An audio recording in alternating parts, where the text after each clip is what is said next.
Welcome to my YouTube channel. In this video, we are discussing about the topic is thermistors and sensistors. The topics are its definition, types of thermistors and sensistors, its working principle, applications, advantages and disadvantages. Before going to start the video, please do subscribe to the channel, like and share with your friends. Let's start the video. First, we'll discuss about the thermistor and later we can discuss about the sensistors. First, thermistor. So, thermistor, it is a combination of two words, thermo plus resistor.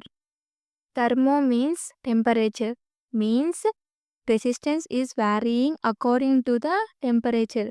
For example, a resistor having 1k ohm resistance, and when the temperature changes, that 1k ohm resistance can changes into the 1.7k or 1.8k. Like that, resistance will vary with the temperature.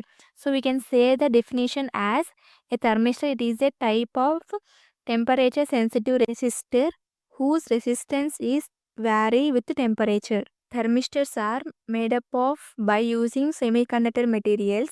Semiconductor materials like manganese, cobalt, nickel. So these are the some of the semiconductor materials. By using these materials only, thermistors will be made. And these are the real images of the manganese, nickel and cobalt. Thermistors are two types, negative temperature coefficient and positive temperature coefficient.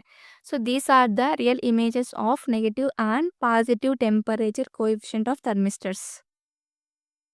Now we will see some deep information about negative temperature coefficient and positive temperature coefficient. In negative temperature coefficient, so the relationship between the resistance and temperature is non-linear.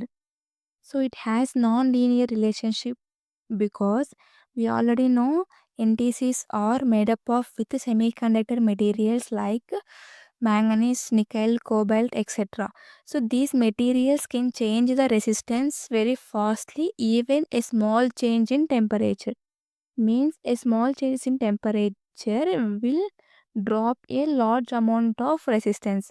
That's why if temperature increases, the resistance will be decreases, or if resistance will increases, the temperature is decreases. In PTCs, it has the linear relationship between the resistance and temperature. So why it has linear relationship means because we know that PTCs are made up of with doped semiconductors. So doped semiconductors is nothing but the adding some impurities to the pure semiconductors. By adding some impurities, the pure semiconductors will be converted into doped semiconductors. Doped semiconductors like silicon and germanium. So silicon has a feature, if the temperature rises, the resistance will be raises. That's why the in PTC it has a linear relationship. Here I mentioned a graph of NTC and PTCs to understand the concept clearly. First look at NTC. So in NTC, when temperature rises, the resistance is decreases, or if resistance rises, the temperature is decreases. So I already explained why it is happening. Now look at PTC. So when temperature rises, the resistance also rises. I hope you understand the concept. Now we'll see working principle. So the working principle is its resistance changes with temperature. In NTCs, the temperature and resistance relationship is non-linear. We can also say that resistance and temperature are inversely proportional. In PTCs, its relationship is linear, and we can say that temperature directly proportional to the resistance. The applications of the thermistor is temperature sensors. Means if you want to measure the temperature is by using these thermistors. Means these thermistors can use it as the temperature sensors. And second, we can use this thermistor as the overcurrent protection, and we can use this as a battery protection circuits and temperature composition in circuits, and can Automotive electronics means engine temperature.